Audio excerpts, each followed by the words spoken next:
G'day, guys. We're going to look at how can we improve our exercise performance. So let's get on with it.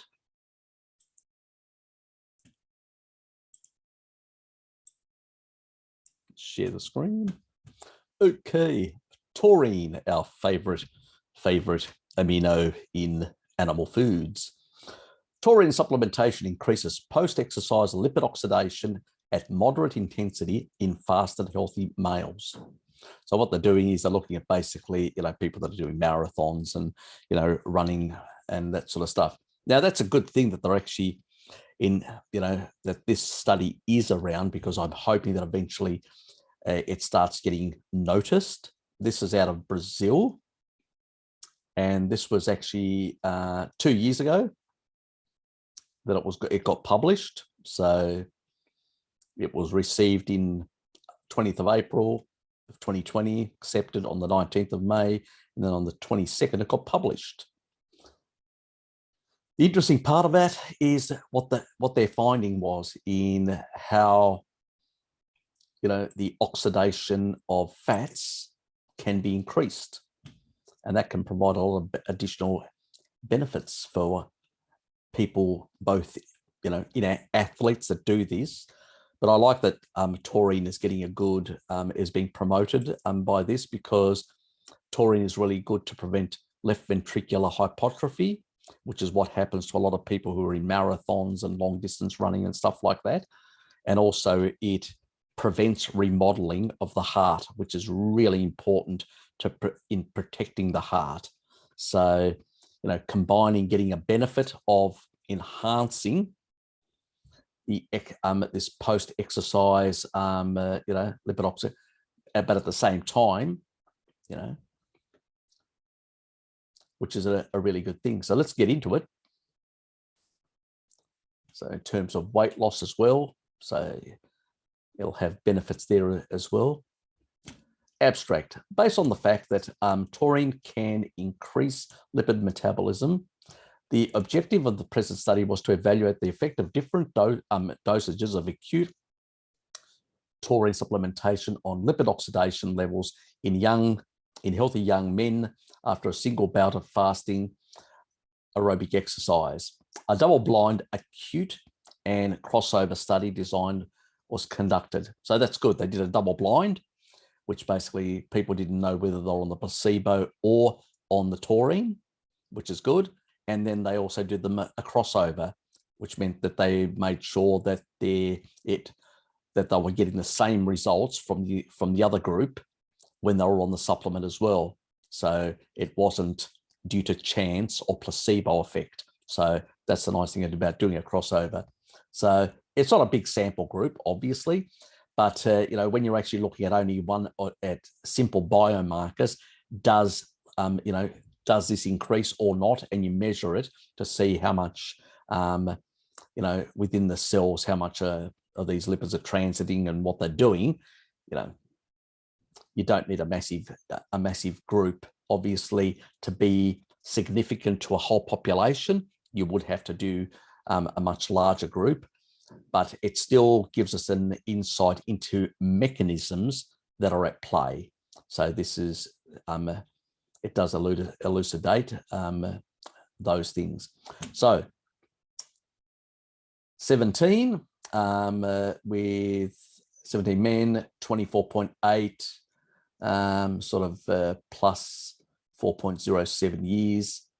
So your average things, BMI 23.9, 2.57 kilogram meter. So these are your average of the participants in the present study. Different doses of taurine. So you've probably seen this, TAU. A lot of the studies used to define taurine in many regards. So yeah, just keep that in mind, so I don't have to repeat myself. 3 grams and 6 grams or placebo were supplemented 90 minutes before a single bout of fasting aerobic exercise. So this is 90 minutes prior, then you do your single bout of fasting aerobic exercise on a treadmill at 60% of VO2 max. Subjects performed 3 trials, and each one was separated by 7 days. So they had a washout period. So when they switched them, blood samples were collected at baseline and after the exercise protocol of each test to analyze plasma levels of glycerol and taurine. Lipid and carbohydrate oxidations were determined immediately after exercise for 15 minutes by indirect calorimetry. We observed that TAO supplementation, 6 grams increased lipid oxidation by 38%. That's a pretty good level to get in terms of, and reduced respiratory coefficients by 4% when compared to the placebo. So not a bad P number. However, no difference in lipid oxidations were observed between the different dosages of taurine, 3 grams and 6 grams. For glycerol concentrations, there was no difference between trials. 6 grams of taurine supplement for 90 minutes before a bout of aerobic exercise in a fasted was sufficient to increase lipid oxidation post-exercise in healthy young men. So they go, various studies have investigated strategies to reduce body fat to improve the physical performance of exercise practitioners and athletes, as well as enhance the life quality of the population. Taurine is a free intracellular nitrogenous compound derived from methionine and cysteine.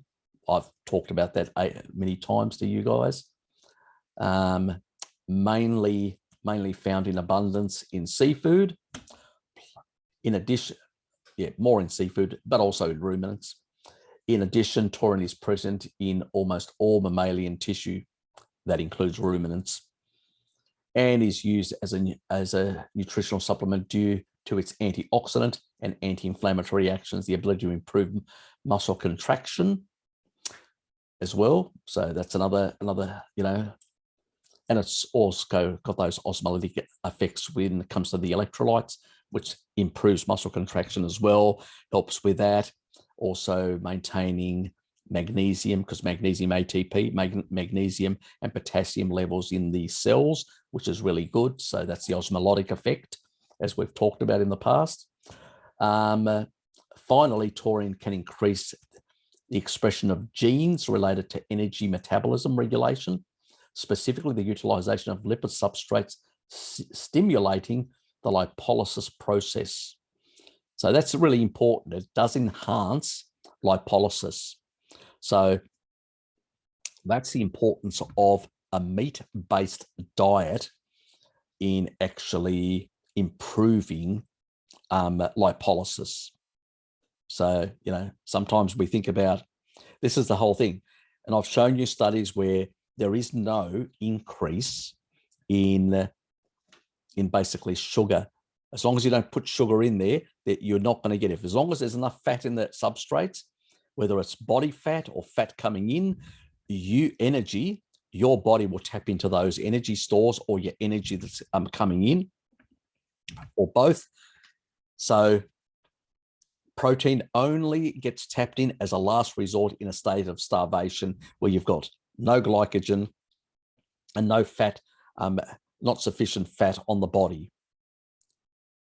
So that's when you basically start breaking down, like the vegans, especially the fruitarians and people like that. So let's just knock that bullshit away. But it does enhance lipolysis. So in terms of people that may have issues with weight loss and stuff like that, don't fear meat, because meat's got 2 things. It gives you more taurine, so it actually increases fatty acid oxidation, 1, and plus taurine is a mild myostatin inhibitor, which inhibits myostatin, allows more muscle to grow, and more muscle means high metabolic rate, which actually enhances lipolysis even more. And then on top of that, has these other benefits for the body as well. Generally, these sort of peptides can have a lot of anti-inflammatory and a whole lot of other positive effects. Previous studies from our laboratory demonstrated the positive effects of taurine supplementation on lipid metabolism in both rodents and athletes. Obviously, we have tried it on rodents, and then once because they have to do like the initial trials for safety purposes, as they call them, is on animals, and then they move to human trials. And so now they're doing human trials, which is good, because that's really where we really want to be, because that really helps us understand what's happening and what sort of benefits we can get out of it. Evaluating the combined effects of taurine supplementation and physical training, our research group observed a reduction in final body weight, as well as epididymal and visceral fat deposits of obese rats. So in terms of fat level, that's what they mean when they talk about weight. I know, but dislikes that they should specify what they mean when body weight. Muscle is weight as well. So bones and many other things. Water. Recently, D. Cavalho verified it. So there's another research verified the effects of acute supplementation of taurine 6 grams before maximum swimming performance tests, and confirmed a significant increase of 8% in plasma glycerol levels. So it actually even enhances, glycerol for gluconeogenic precursor for those people who want to basically go really much faster. So even going much faster, taurine even there helps. So people who are swimmers will get an advantage with taurine, eating more meat. Anyway, or supplementing. Therefore, this specific taurine dose seems to be a new supplemental strategy for high intensity effort.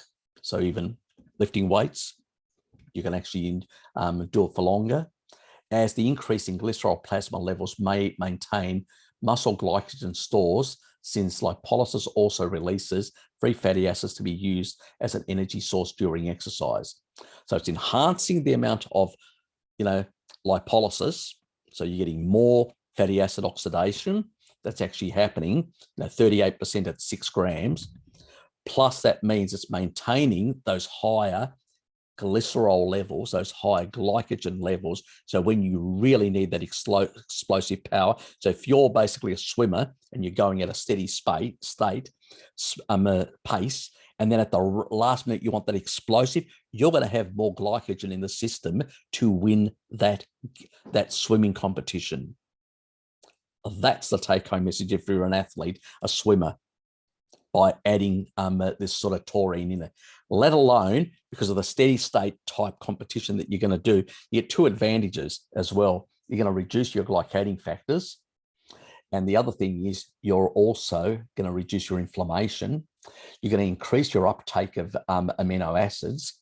You're going to basically have a mild myostatin inhibiting effect, which means you're going to grow more muscle without requiring roids or doing something illegal.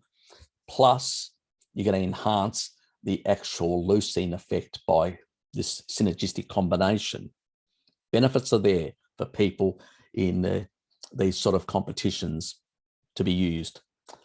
Furthermore, the use of different dosages of taurine associated with physical exercise has been investigated to improve muscle performance, oxidative stress, and inflammation. In contrast, other authors have reported possible modifications in the energetic substrate utilization post-exercise specific lipid metabolism. Those results were not obtained in a fasted state. So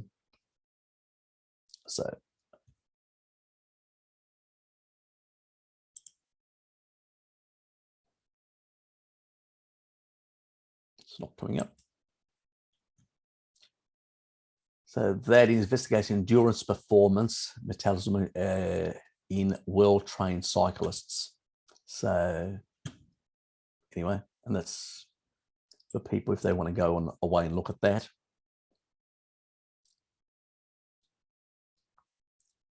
Oops.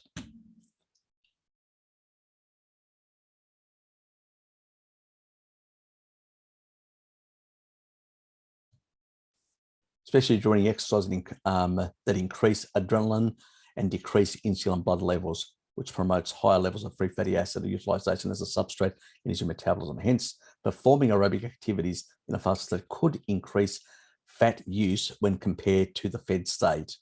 So obviously that's going to be a benefit. So doing these sort of things and plus adding taurine in is going to enhance, that means the utilization of your own fat, and is going to preserve those glycogen stores. So right at the end, as you're coming in from a long marathon and you're on a steady state, you will have more glycogen stores at the end to outdo your competition. That's an advantage if you can combine it properly, you know? So the smart cookie will understand what I'm saying. Considering associations among fasting, taurine supplementation, and aerobic activities, our main purpose was to examine whether the combination would promote additional effects of lipid oxidation promoted by exercise itself. However, the best taurine dose to achieve this aim requires investigation. Further, the current study evaluating the effects of 2 different dosages of acute taurine supplementation of lipid oxidation levels in healthy men after a single bout of fasting, moderate, intense exercise. So, okay. Oops.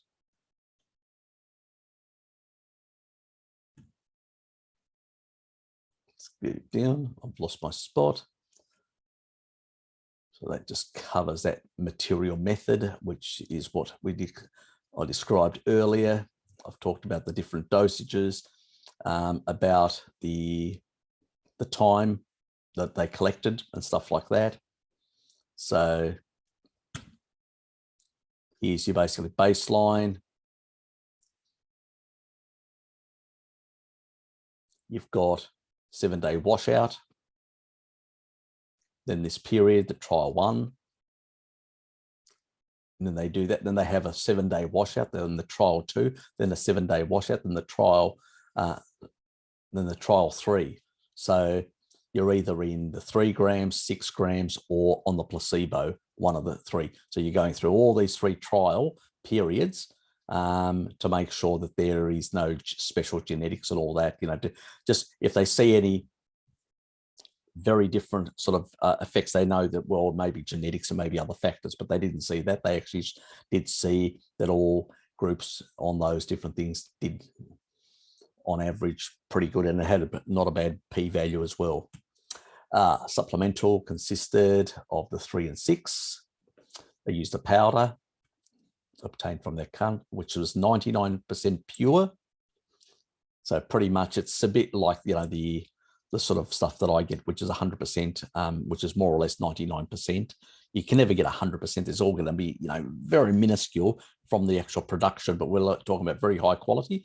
You guys get the stuff that I recommend from iHerb, which is a free form amino acids, no fillers, nothing bound to it, nothing in any way to. It's very high quality, and they've done something similar. Starch was used as a placebo. Capsule 1 gram, which is bugger all. It's not going to have any effect in terms of, you know, identical in appearance to the taurine capsule, so people couldn't tell which one was what. Taurine placebo doses were distributed in 6 capsules to avoid identification of the groups. Very smart. You know, keep them all in the dark. Very good. 3-gram taurine dose was composed of 6 capsules, 0.5 grams. And the 6-gram doses or placebo were comprised in 6 capsules of 1 gram. All capsules were produced by the Industrial Pharmacy University Hospital of Ribeira Preto Medical School, University of Sao Paulo. As previously published, the maximum taurine blood levels were reached between 60 and 150 minutes post taurine intake. Therefore, the participants were supplemented 90 minutes before the exercise protocol to achieve maximum blood levels of taurine during each trial. So that basically tells you it takes about 90 minutes to get to that sort of really good level. So if you're an athlete and you're going to go into a competition, you would take taurine 6 you know, 90 minutes before the competition time to be able to get your levels up to a really good level as you to perform really at a good pace. Participants were required not to consume taurine food sources such as any energy drinks, fish, seafood, or on the day before the test. So they made sure that they kept everything, you know, so there was no confounders as an issue. Maximum uptake, VO2 max, test basal blood sample collections, and the likes. Okay, I'm not going to go into all those details. The experimental trial, we more or less covered it in the initial part when I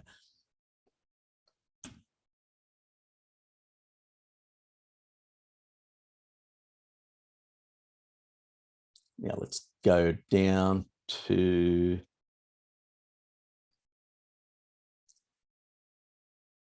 these are the participants, the means and the characteristics, you know, their fat mass, you know, blah, blah, blah, as a percentage, as a kilogram, their average BMI, blah, blah, blah, all that sort of stuff for standard, you know, so.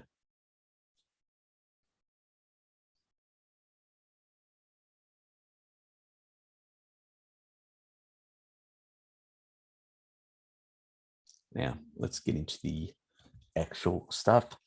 So what we're seeing, plasma, taurine and glycerol concentrations between. So these are the pre and these are the post.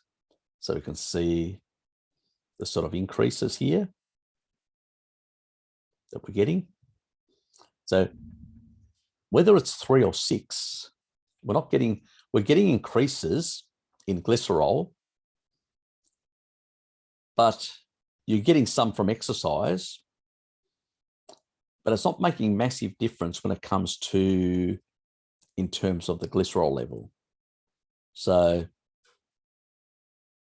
in a sense, you should get very similar glycerol levels, whether you're taking 3 or 6 grams in this regard. And it's got a pretty good p-value as well. Now the taurine value,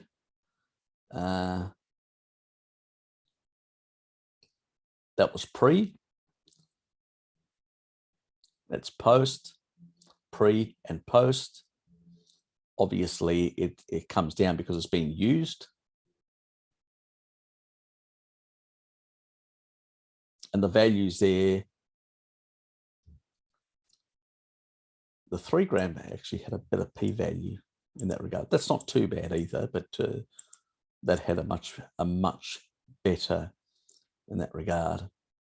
So obviously there was a change in the two. Here we saw no change whatsoever in the placebo. And obviously this is going to go down in the post. It's going to go down because you've got utilization. So you've got around about, what is it? So you've got a bit of a difference there between the two. You've got a bit of a difference between the two as well. So you're actually getting, and these are sort of looking at the taurine levels before the exercise and after. So the body is using quite a bit of taurine when you're exercising. And if you give it more, it seems to be using, let me just check that number.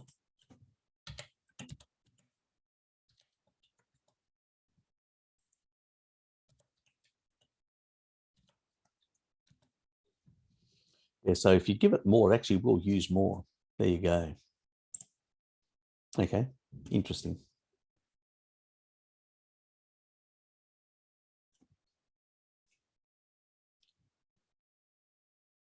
So it will definitely utilize more. And here's your heart rate, the different groups. So,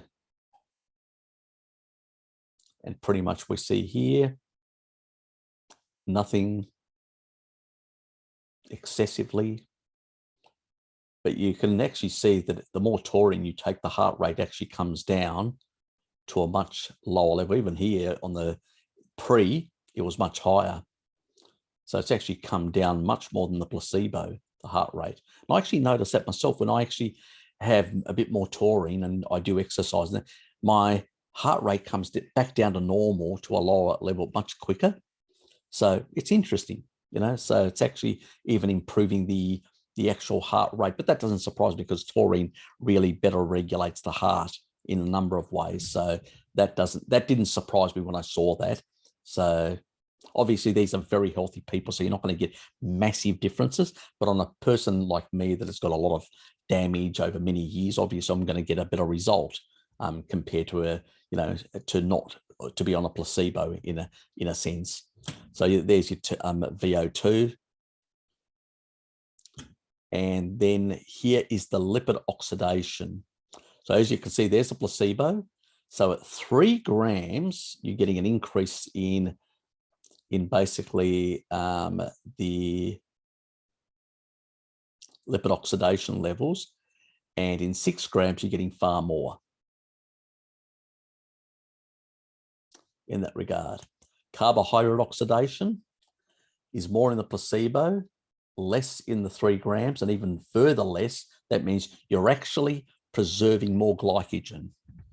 So when you do go up to that higher VO2, that means at that last pace or at the swimming, when you turn around at that last sprint back, or when you're close to the finish line of that last sprint, you on taurine are going to have more glycogen because you're preserving, you're actually oxidizing less carbohydrate, basically less glycogen stores, which means that you're going to have more reserves in the tank for that explosive final run. Got it? That's the take-home message. And you're actually performing in between the race much better because you're utilizing more fat. So your fatty acid oxidation has gone up. So really, really good in that regard. So the rest of it's, all these times of differences between time and the oxidation levels between different points in time and all that. I'm not going to go in that. People want to get more nuanced into it, they can read it themselves. The present study addresses the difference effects of 2 different doses of taurine supplementation on the lipid oxidation levels in young men after a single bout of fasting moderate exercise. The main findings of this was 6 grams of taurine increased lipid oxidation, so actually oxidizing fatty acids in the mitochondria by 38% and reduced respiratory coefficiency by 4.6% when compared to the placebo. So you're doing it in a more efficient way, which is very important. And here the plasma taurine levels increased or at all times after the supplementation period compared to the baseline. The data corresponds to a study of Rosa et al. And Zhang et al. So these are different studies. I think I may have seen that that guy on, he did a study that I remember looking at. So that was a Chinese one, which showed a significant increase in taurine plasma levels after chronic and acute supplementation with 3 and 6 grams respectively. The present study has also demonstrated taurine supplementation did not alter heart rates at rest during and after exercise sessions at 60% of VO2 max in healthy young men. So it had it didn't alter anything. So no effects either way when it came to the exercise in terms of the heart rate, which is understandable. Why would it? Our results corroborate another study which demonstrated supplementation of 1 gram of taurine did not change the heart rate during a maximum of 3 kilometer time trial performance and trained middle distance runners. Anyway, so there's another part that I did want to cover here.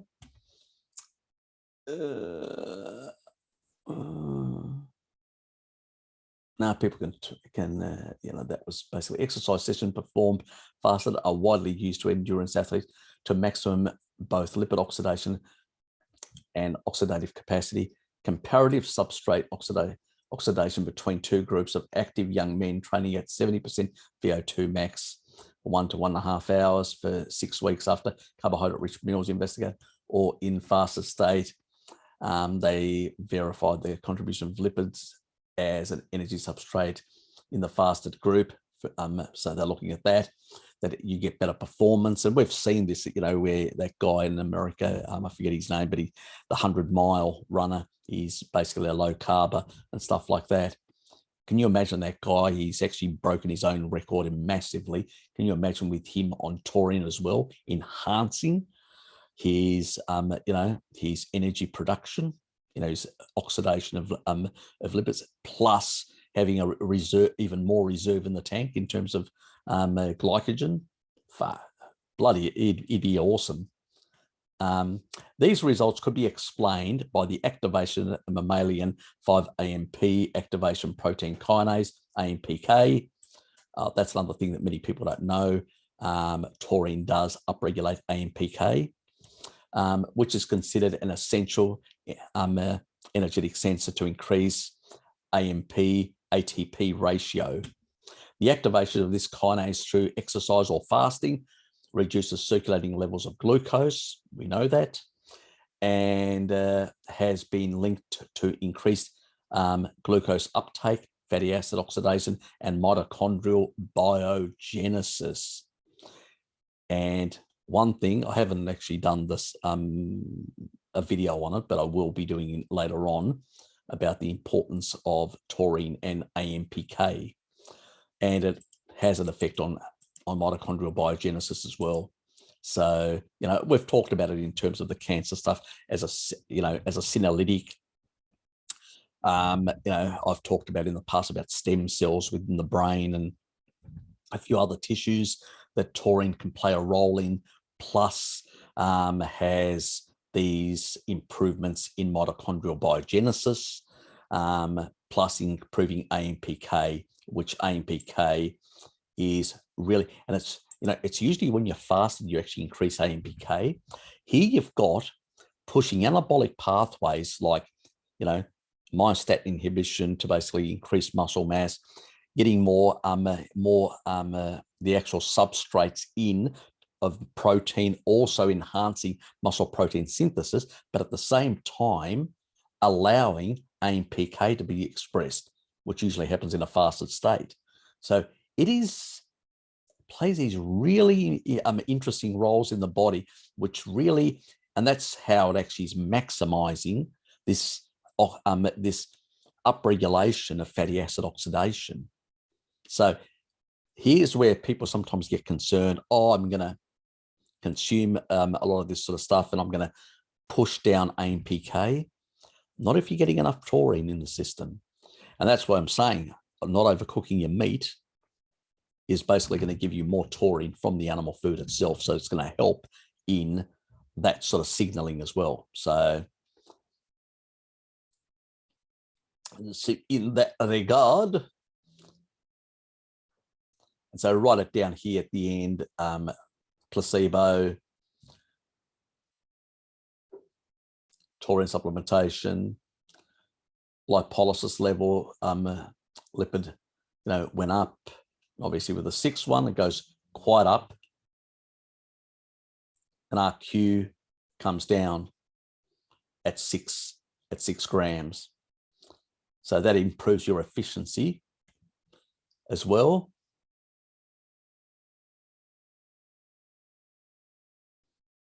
So people can look at that. The authors had no conflict of interest.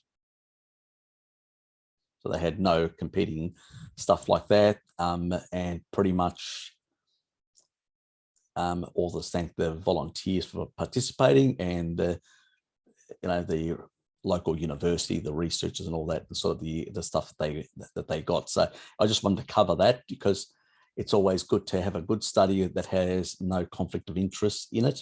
And that sort of at least helps people know that you're not basically They're not doing it for a supplement company or anything like that. They're just investigating how you can actually increase, because if you take a look, you know, these people are sort of in the nutritional school, they're in sort of people in oncology, on physical education, sports physiology, you know. So these people are sort of investigating, like, you know, doing basic science research. This is more basic science research of nutrition for athletes, which is good.